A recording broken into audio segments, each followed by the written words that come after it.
Let's get real. How often do you wait for a like, a comment, a sale to finally feel good about your business? And when the business goes quiet, you start to panic. And that anxiety isn't about the business, it's about your relationship with you. And today we're going to talk about how do we safely talk to ourselves and become a true parent to that inner child that lives inside all of us. And if that is like a concept for you, stay tuned. You do not want to miss this because it is time to stop looking at your business to validate your own individual self-worth. You are enough, regardless how your business turns out. And in the next few minutes, I'm going to share with you a very real and very personal story about how I had to tackle this in the last year in our business as well. And so the problem is that we have this anxious attachment to our clients and to our spreadsheets and to our P&Ls and to our revenue. And if they don't text back or they don't get back with us, then I'm bad. I wasn't good enough. I didn't do enough. And then when you have a big transition or change in your business, like I did in the last year, then you honestly, like right then in those moments, it's like so painful that you start to take it personally of like, what did I do wrong? What did I mess up on? How did I screw this up? How could have I helped this from happening? And you take it personally, and that then it starts to feel like that you have intentionally, but like missed the boat or missed the secret that was supposed to make all of these people get along and all of your money line up the way it was supposed to be, and all the energy that you've been putting into it like come to fruition. But the truth is, no matter how much you do or how much you hustle or how some businesses are going to be more successful than others, some of your own businesses, some of other people's businesses, and none of that has to do with what you are worth on the inside.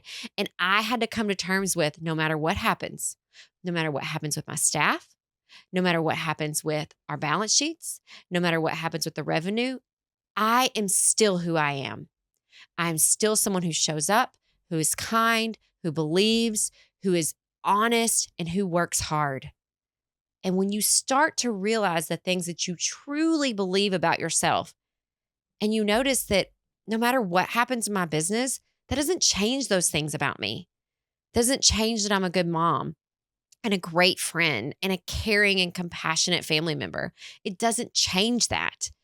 Then you get to transform into this true version of a leader, not one that's panicking, not one that's leading with emotion, and not one that's freaking out, because there's a difference in a leader who is anxiously attached to the outcome and one that is centered and grounded.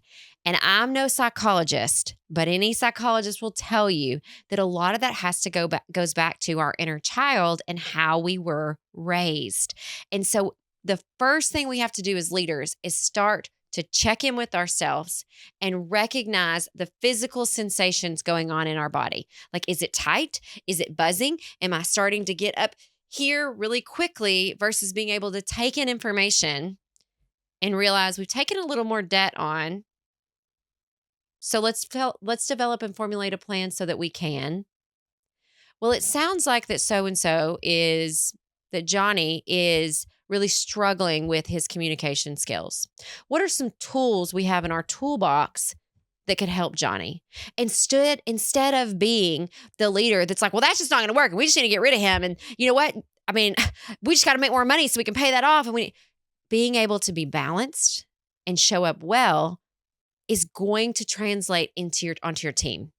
It's going to translate into the outcome, because if you do the reps, if you constantly show up, if you consistently do the right things in business, right? And if you're watching this, you probably already know what those are. it's going to grow over time. It's going to get stronger. You're going to work the kinks out. But if we as leaders are still struggling with these attachment issues from our childhood when we grew up and things were crazy, because we all know that none of our parents were perfect. We're not perfect parents. They weren't perfect parents. So we're carrying their baggage and our baggage. We hope we aren't passing on to our kids more than a therapist can handle, right? And so then what do? Then you realize that you're anxiously attached to your business. You realize that your self-worth is coming from that. It starts with checking in. And then we have to start realizing the difference between actually self-soothing ourselves and distracting ourselves. Because so many leaders I have seen, so many, me included, take that distraction zone and it becomes self-numbing. And it becomes having a drink every night that turns into 2, that turns into 3, that might be 5 on the weekends, or finding myself at the bottom of a, I'm clearly not. I clearly don't smoke anything. Whatever I was about to say was not going to sound good. Clearly at the bottom of a bowl. I don't know. At the end of a cigarello. Like that was a total moment that you guys know I don't smoke, but no judgment, right? But as leaders, we find ourselves soothing that becomes distractions that becomes numbing, right? And so as we start to realize what we might be doing, we have to have another check-in moment of how are we regulating our nervous systems? Because we as leaders cannot have that kind of attachment to our businesses that dysregulates our emotions. And so once we realize, right, you don't know what you don't know, that, hey, girl, you've been drinking for every day for 15 years, except for when you were pregnant. Maybe that's not healthy. Okay. Gray area drinking. That's me. We'll link that episode in the show notes for those of you who may find yourself there. There's a very raw, real episode of me going into depth about what I went through. But I realized that I was numbing out every bit of hard. And like no one can change the hard that we've been through, but it's what we do next that matters. And so there is this little part of us, okay, that I'm kind of getting like psychology-ese, right? I made up another word here, where we have to reparent ourselves. We have to reparent that inner child inside of ourselves and start speaking to ourselves like we would speak to a child, and to be kind to ourselves. And I'm not great at this, right? This is something that is, I think, for me, requires constant reminding and constant practice, and keeping promises to ourselves and building that trust with ourselves and knowing that we can do it, and that we can constantly go back when we find ourselves like, God, I can't believe you did that. Like, how come you didn't know? Like, you should have known that if you spent that money there, it wasn't going to do any good. And you made that $30,000 investment and now it's yielded nothing. And then we had those things in storage forever and we just wasted money for 3 years. And can you tell this is like a real conversation that happened in my brain, in my real business? Like, and instead of those moments when we catch ourselves doing that, going, you know what? I just paid for some great education. Some of the best education you will ever pay for is the mistakes that you make building your life and building your business. And so reframing that and turning that in from this was really, really hard, and now I've learned what I would do next time, rather than beating ourselves up as maybe someone did to us as a kid. And they taught us that self-talk. They taught us a way of telling ourselves, like, you should have known better. How could you? You're smarter than that. And the truth is, like, yeah, maybe sometimes it was, you were being irresponsible, and that's different than a mistake, right? But over time, learning that it's okay to make mistakes. It's okay to talk to ourselves kindly, and that our worth and who we are on the inside has nothing at all to do with the success in our businesses, because that does not change us.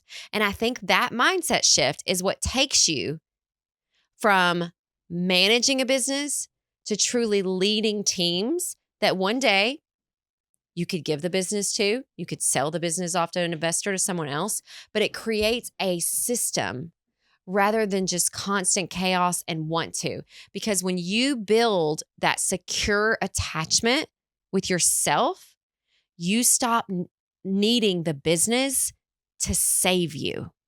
And you show up as a leader and not that wounded child you were when you were 8 or 10 years old and didn't know any better. And so, if this is the kind of conversation that you needed to hear today, share it with someone else that you know does as well. Be sure and like and subscribe to our channel. That's how we continue to make content and know this is what you want to hear.